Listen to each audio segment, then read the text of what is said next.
You have to kind of help people grow their mind. Like, why are you buying 20 units? That's so scary. Why don't you start off with 4? Well, it seems ironic, but 20 is easier to manage. There's more cash flow for a PM company to be involved. Like, these types of things that unlock people's mind are intertwined. And once they see that you can unlock their mind, you know what you're talking about, the sale is that much easier.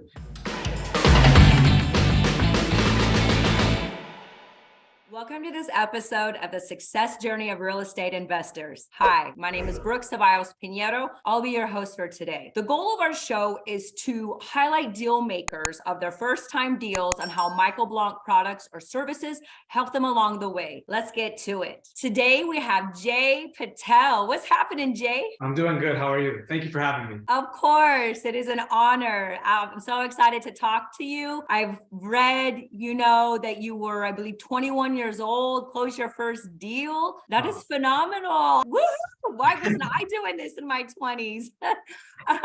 Tell us a little bit about yourself and what you're doing now and how you got started. I'm actually still 21. I turned 22. Yeah, I'm still 21.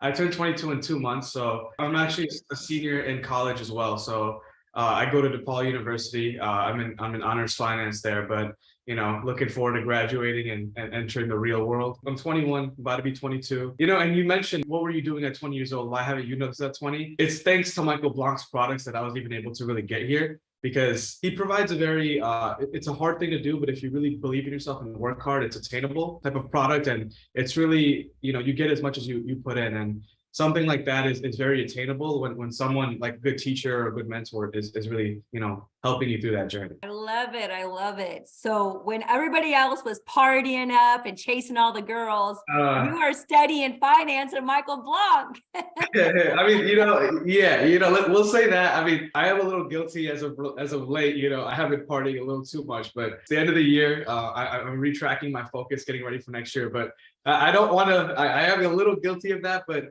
for 3 years straight, I was literally educating myself.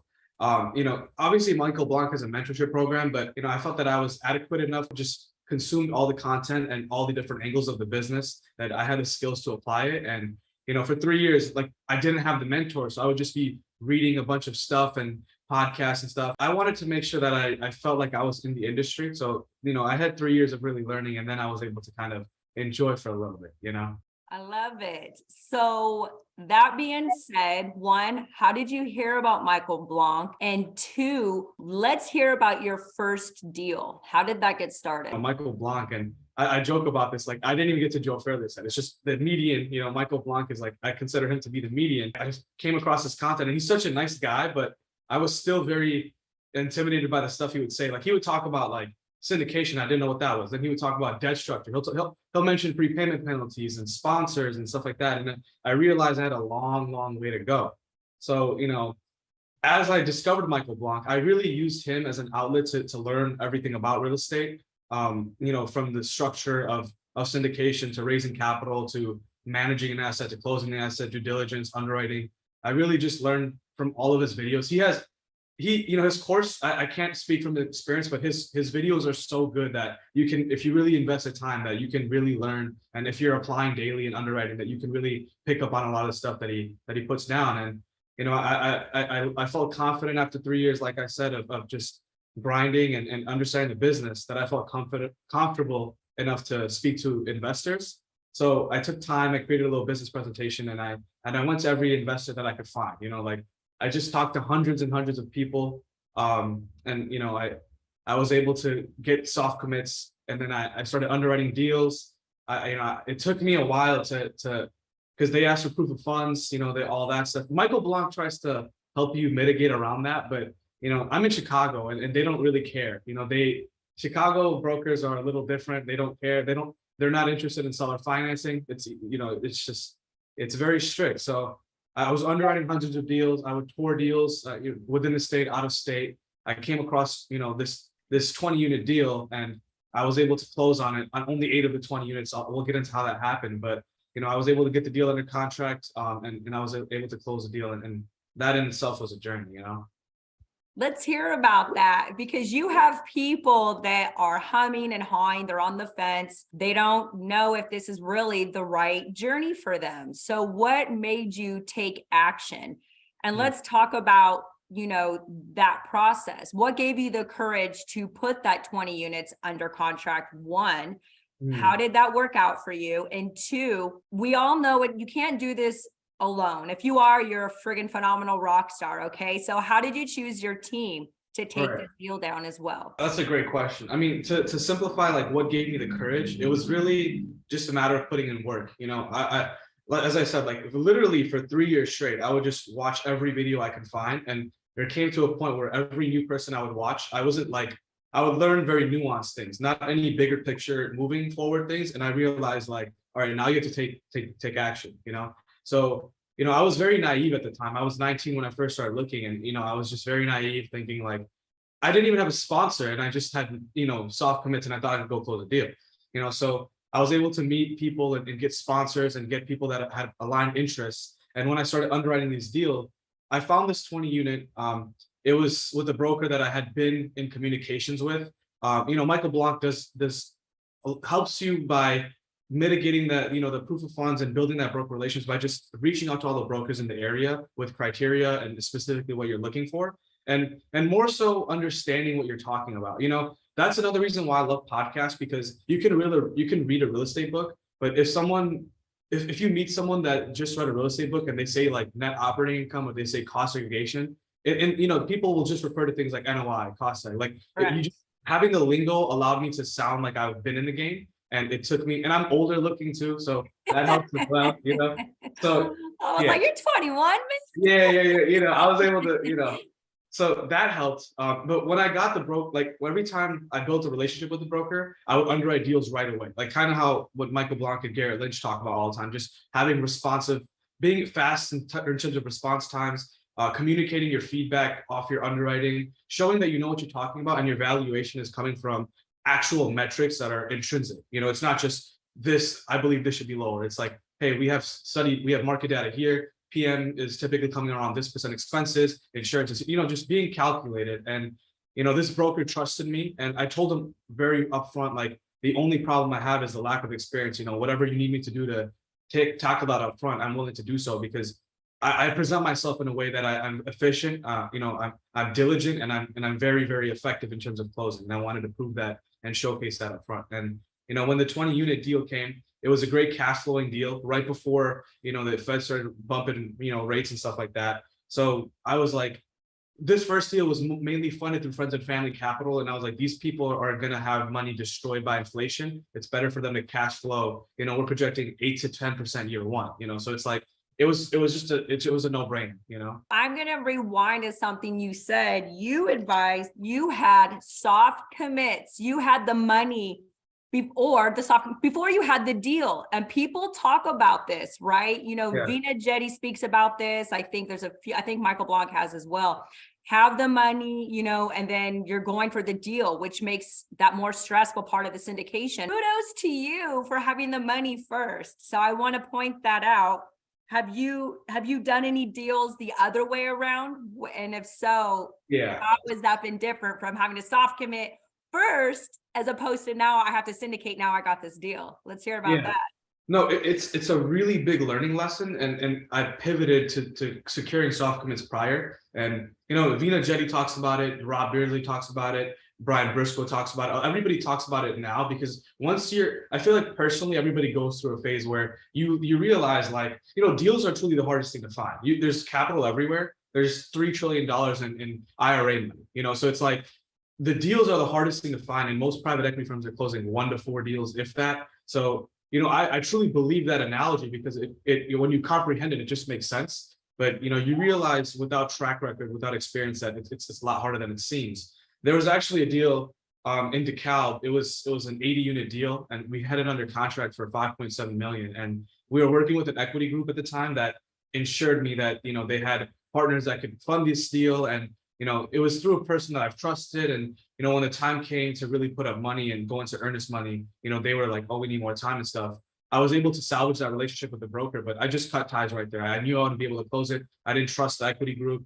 And that really allowed me to pivot and make that decision of let's find out how much money we for real have based off the people that we trust, and then let's shop off that. And that's kind of like the procedure we took based off of the pivot that we had to make. Excellent. You are wiser beyond your years, Jay.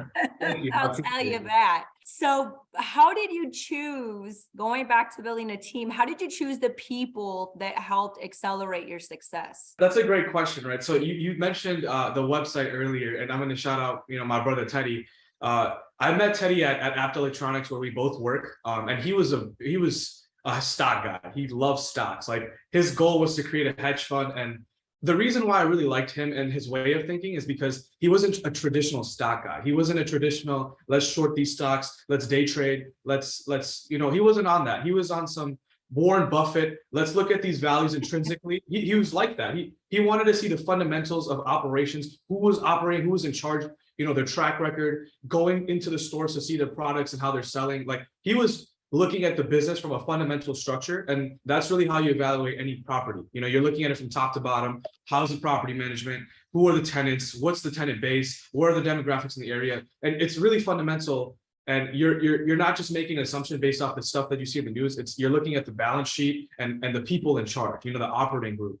And when I saw that, I kept telling him, like, I knew he would be my business partner. We laugh about this today, but he was really the first piece of the pie, because he's really smart. Like, he's a geek with the numbers. He's an Excel freak. And you saw the website. He's so good with website is phenomenal. Yeah. Usually at the end I ask for the website, but hell, shout it out now. The website, wealth of information, y'all. It's clean. I love how it zooms on over the city. I was telling Jay before our interview, I need to update our website. I'm like, I'm gonna hire your brother. Let's hear about, all the blog on there's phenomenal. Let's hear you talk about that.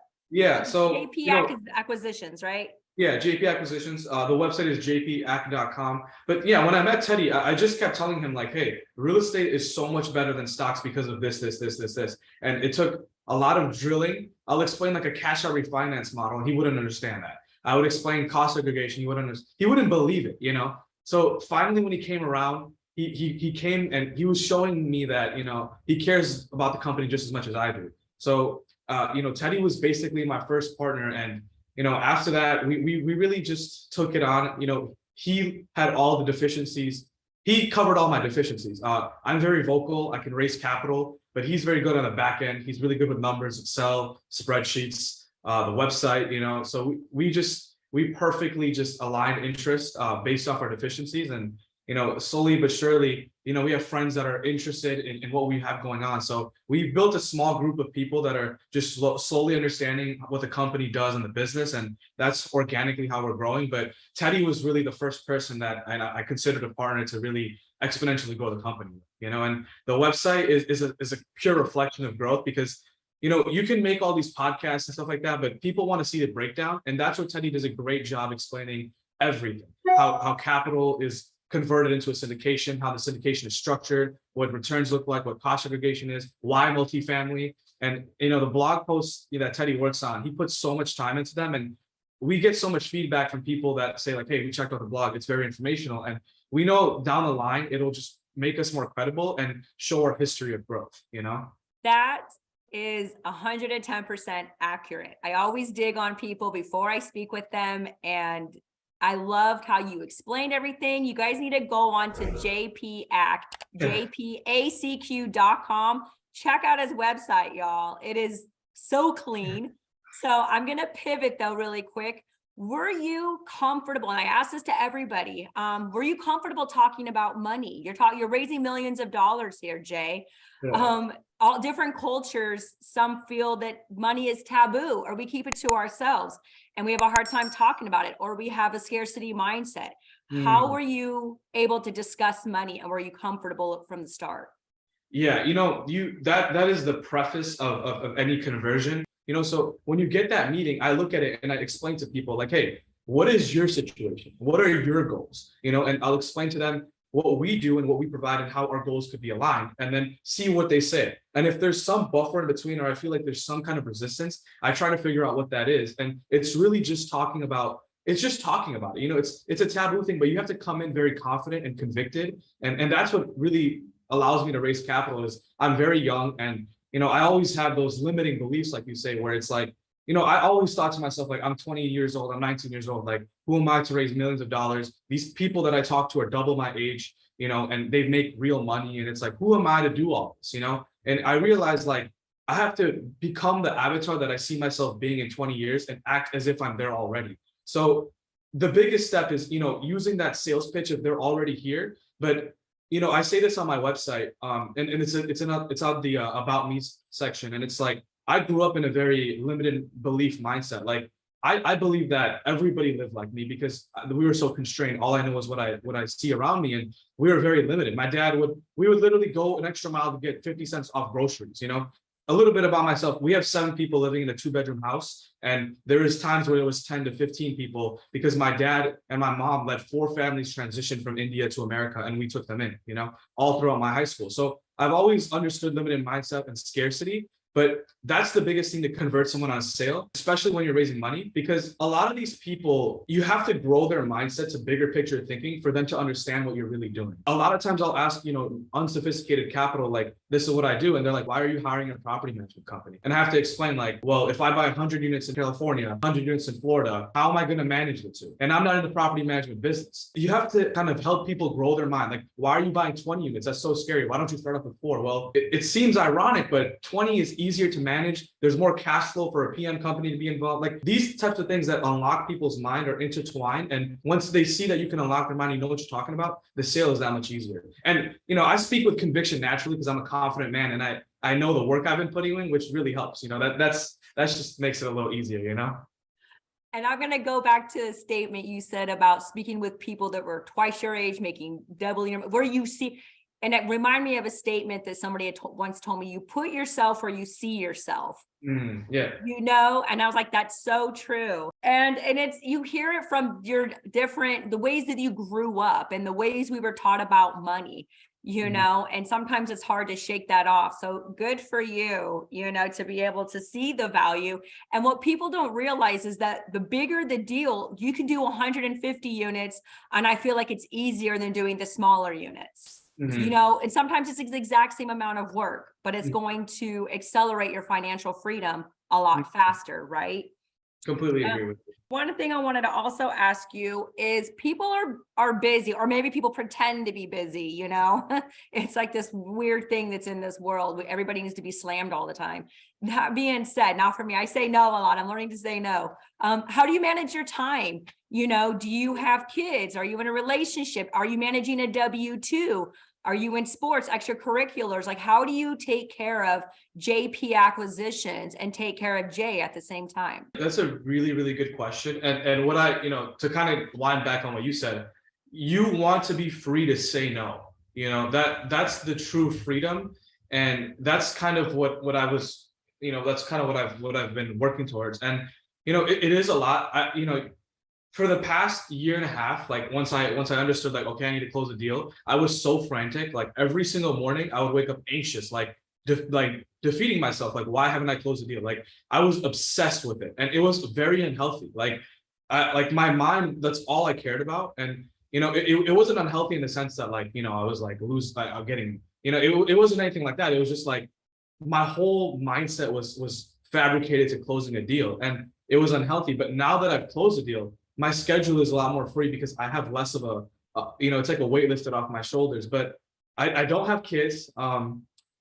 It's interesting because my parents themselves, don't understand what I do. It's very complicated and they don't understand it. And so they just see me like not home ever. And they're like, well, what are you doing all day? And I'm like, do you think that this just happens like over, like, do you think we just buy the property and that's it? Like, there's legal, there's accounting, there's cost segregation, there's the investors, like they don't understand it's ongoing. And for me, I'm in school right now, so I have to balance that. I have a job as well. I used to have 2 jobs, but now I have 1. So I have a W-2 as well. I go to the gym every single day.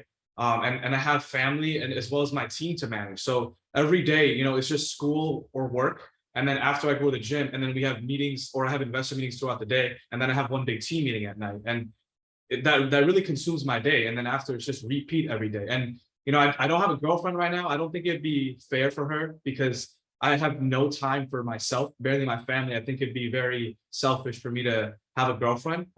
that's kind of why I've been going out some more now, because I've been giving myself some relaxation time, and we don't have to talk about that, but I do just fine, but it's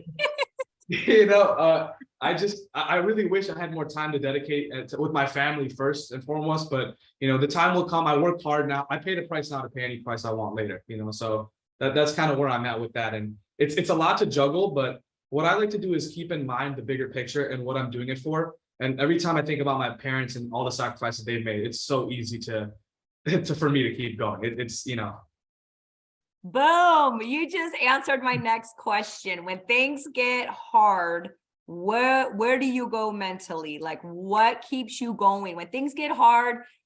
So it's your parents, it's your family that motivates you. Like, hey man, they fought. I think you mentioned that they fought to get you guys over here, right? yeah. And along with multiple other families. So now you want to make it worth their while and make them proud of you. And I'm sure they're extremely proud, while the rest of the 21-year-olds are getting all messed up and getting tossed, chasing skirts, and they don't know what the hell they want to do with their life. You're buying apartment buildings. Yeah. So kudos, massive, massive kudos to you. I have a couple more questions for you. One, I would love for you to describe a word or a phrase, either present or future, that describes your multifamily journey. Honestly, I would just say perseverance.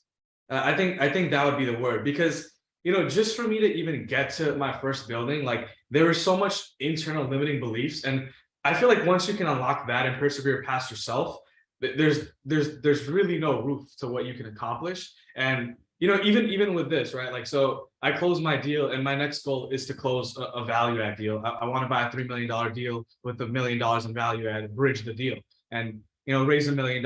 And for me, like, I start thinking about that. Like, I have another mentor. His name is Eric Hogan of Ashland Capital, and I talked to him. He's like, my uncle, who is the founder of this company, has 30 years of construction experience, and even with the stuff going on right now, we can't get definite quotes from construction side. So it's really just persevering and being able to pivot and having a growth mindset, because I already know I'm in an industry where it's scalable and sustainable, which will give me longevity, but it's going to be myself that prohibits my growth. And if I'm consistently persevering and adjusting and looking at every problem as an opportunity to grow, I don't think that I think the sky's the limit, really. Lastly, how can we find you? How do we stalk you? How do we connect with you? What are your social handles? So my Instagram is my name, so Jaynish, and then 824. And then my LinkedIn is just my name, Jaynish, and my last name Patel. And then those are the pretty much the only two socials that I'm on. That's where I do my marketing, but feel free to reach out to me there. And I always want to help people, because I know, like, throughout the way, like, when you're reading even Michael Blanc's book, like, you're not told, like, okay, during due diligence, these are the sequences that you should take. First, do this. It's like little things like that. Like, I'll even go into like a little stuff like this. If you're serious about closing a deal, have an inspector ready. Have these people ready, so because they're gonna be 2-3 weeks out. So it's like they don't tell you little things like that, and it's like those little nuanced things that I would love to help people with, because if I didn't have my mentor Eric, like I don't know what I would have done. So it's like, it's just helping the next person come up, and that's what I'm really about. So what are your final thoughts? He has thousands of people listening right now. Okay, they're going to be watching this. How do you get people off the fence? And what are some words of wisdom? Final thoughts from Jay Patel. Let's hear it. Yeah, honestly, I saw one of Michael Blanc's videos. I forgot who it was with, but this guy was stuck in analysis paralysis for 7 years. And I don't know which interview it was, but when I saw that, I was like, that's scary. What I would say is, the scariest part is, everything sounds good on paper, but when you start underwriting, you become very, very conservative and you break your own deal. I was a big fan of doing that, and I was like, we're never going to close a deal at this point.